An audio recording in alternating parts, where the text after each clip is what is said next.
Sumalpok sa Center Island ang isang motorsiklo sa Quezon City. Sugatan ng rider at ang kanyang pasahero. Nasa frontline ng balitang yan si Hannibal Talete.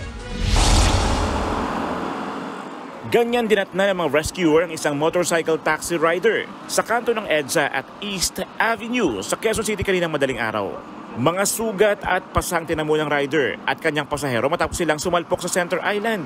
Nasira naman ang motorsiklo dahil sa pagkakabangga. Kwento ng pasaherong si Vince, nag-book siya ng rider mula Batasan hanggang terminal ng bus sa Cubao. Magkausap pa raw sila ng rider sa biyahe nang bigla na lang silang mawalan ng balanse. Approaching na po kami sa stoplight, then biglang sumalpok po towards the barrier. Agad naman silang sinaklolohan ng mga kapwa rider. Sabi nung rider, na out of balance siya dun sa bag. Kaya sumalpok sila dun. Nilagyan ng sling sa braso at neck brace ang nadisgrasyang rider. Matapos lapatan ng paunang dunas, agad silang dinala sa pinakamalapit na ospital. Nagbabalita mula sa frontline, Hannibal Talete, News 5. Mga kapatid, Nikki de Guzman po. Iba na ang may alam at may pakialam sa panahon ngayon.